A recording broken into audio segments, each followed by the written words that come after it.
Hi, I'm going to install and test a LAMP installation. The password is test and I'm doing this on Ubuntu 17.10 already installed. Look at my previous video for information where I ran the apt-get install apache-2 as the last command to install the web server, and that was successful. So what we want to do is now install everything else and test that install by typing localhost into the browser, and there you will see the default web page. So the next thing we want to do is just check that we can alter that page and that it is the correct page. I've already actually altered it, so there you have it. Now to install update, apt-get update, and do that until you get different results. And now we can install PHP all dev, to just make sure you get the development options for a PHP environment. And as you can see, there's a problem, but you get some advice. apt-get update with fix missing option.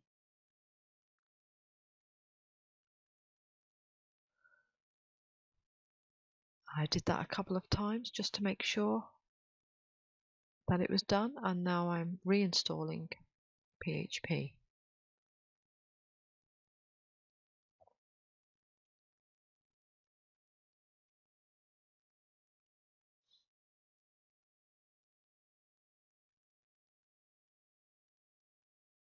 That doesn't take too long. I'm going to zoom through and install pretty much everything before I test it. I'm going to use my GitHub account to download an example.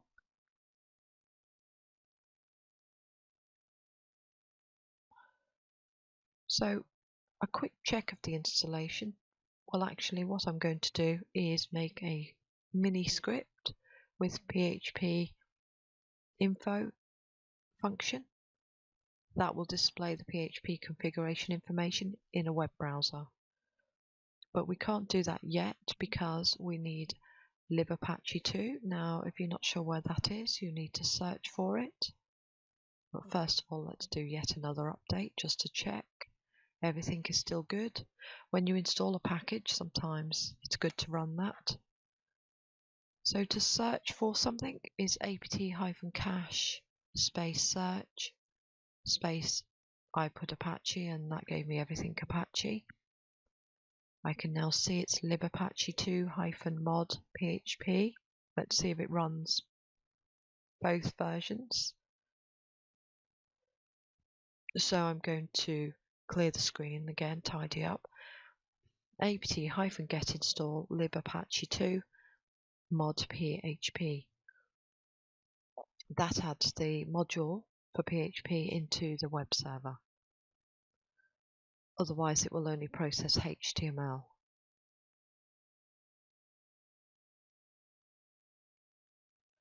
So PHP will work, but let's go ahead and sort the rest of it out first. That's fine. And as you can see, it dealt with 7.1 as well. So apt-get install MySQL-server. This should be straightforward at this stage. I've done enough updates now. So the test is for the password. TEST. I know it's not ideal. I don't use this system.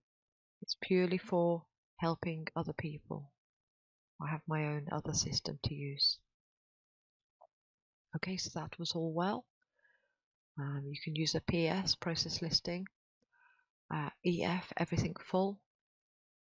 And you use that with grep as shown, and then the name of the program. I'm going to use a sbin if I type it incorrectly, USR sbin, and that's where you'll find MySQL as a client, command line client, and just showing you cannot run it on its own. You have to put in the username, and again you need to put the password just to show you this. You do not need the spaces after the U or the P. So a couple of seconds of shown you how to use MySQL from the command line. I've used the database MySQL that I know exists, and I'm searching through a table that I know exists, just using standard SQL. So we're okay. We have MySQL installed. That's all running. So after installing, it started up automatically on this version. So some things work quite well on the new version, and there are a few little problems. One of the problems I encountered earlier was gedit, which is a text editor. So now I'm installing PHP myadmin.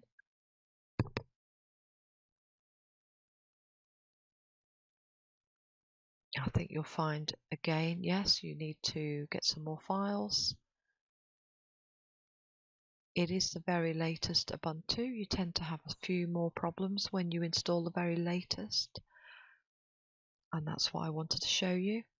Should settle down soon, but it's quite good sometimes to learn how to install a non-perfect system, or an imperfect system if you like. So I'm installing it again, PHP myadmin, and all is well. Press the space bar to select Apache 2, tab to OK, and press return because you only have a keyboard with that type of interface.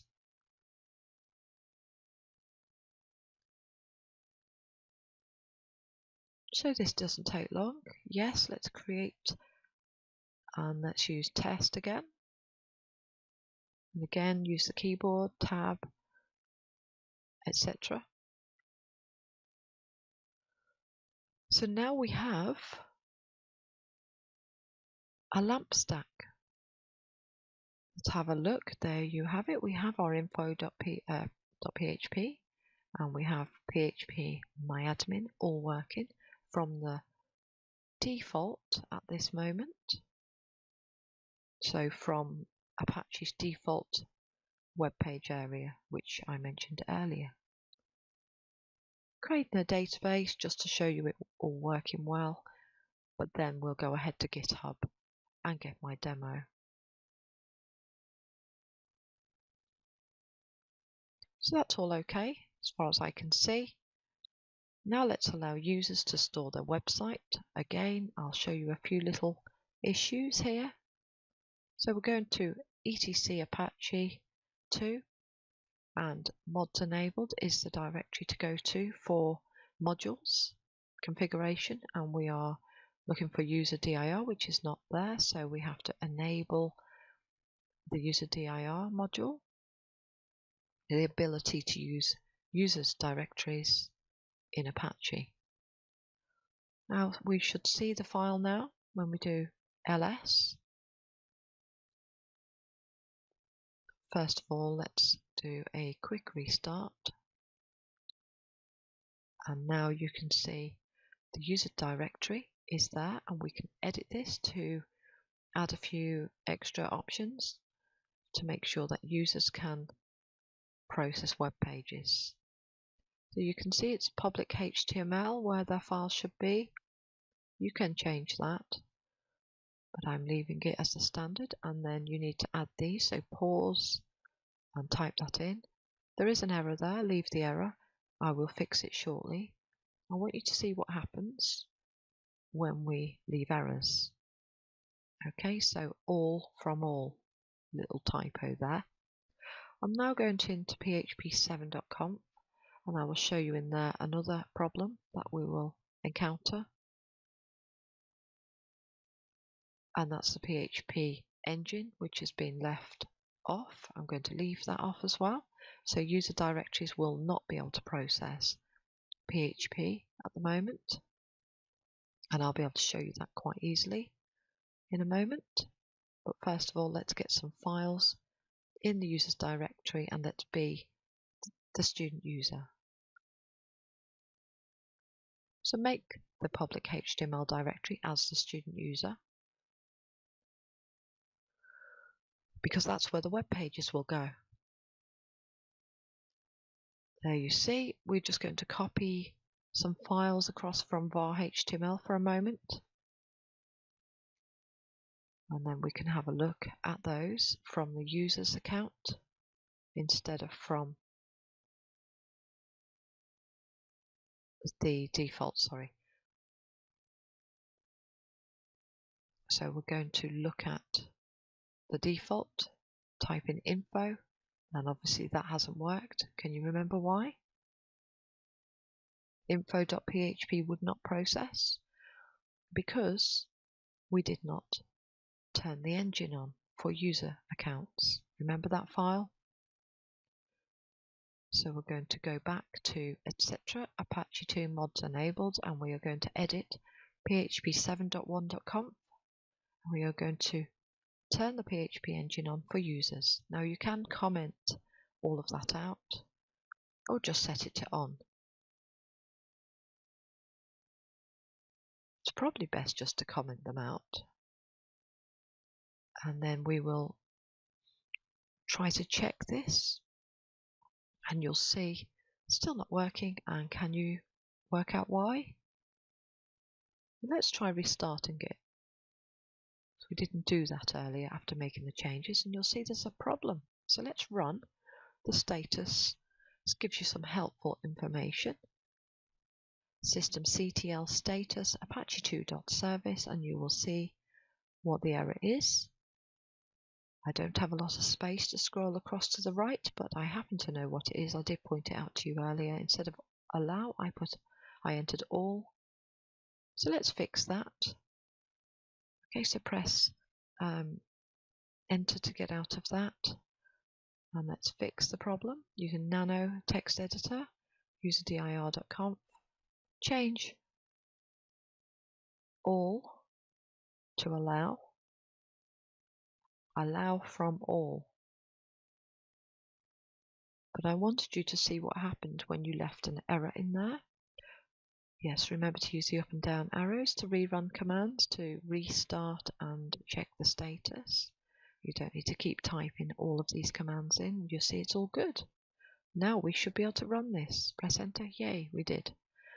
So everything's working in the users directory as well. So now we can go and get a demonstration from GitHub, which has some database connectivity.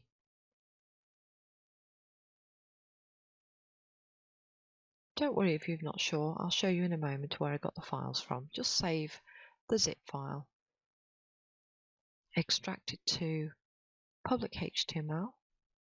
There they are, github.com Eagles. So that's an L, E, Eagles. Put them into public HTML. Extract it in the top right. Let's show the files when they're completed, and we will rename that folder to something simpler. And before we can run the demonstration, you will need to make a few changes to reflect the location, the directory location.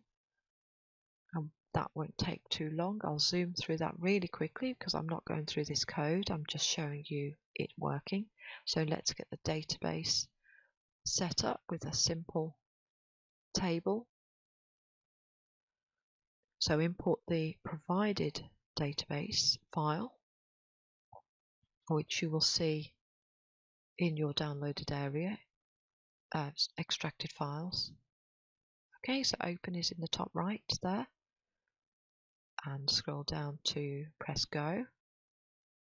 Now you have, if you look on the left hand side, test DB, not that one, test DB, yes. And now you will see we have a simple table with two things in there. It really is a very simple example. And what I'm going to do now is make some changes to those files so that they actually work, because I know they won't work because they are referring to a different directory location. All of this is described in Web API lesson 2.docx, which is a Word document. First of all, I want to go to the model which connects to the database, and I want to edit db.php. I've ignored the inc file, and all I'm going to do is change the connection string for PHP data object to port 3306, the default, and change the password to test. And save that. And that's all I should need to do in terms of the database connectivity. And then I'm going to have to alter the controller because that's connecting to the wrong connection path or URL. So I need to stop it going to model, and instead it needs to go to ~student/MVC hello. That should now work. And then we can run it. As you can see at the top, I've gone to the view directory and there it runs. Now I added some echo statements into the controller, so I will show you how to edit that now. I just did that earlier on, I didn't show it all. And what you need to do is comment the echo commands out. There they are in the get data function. They're just to give you helpful information if there's a problem, and now you'll see they disappear, and now we just have it working. Now it's not a great example, but it's to show you an example of a model view controller where the data come from the website. So I wish you well, and hopefully you'll get a web server set up very soon.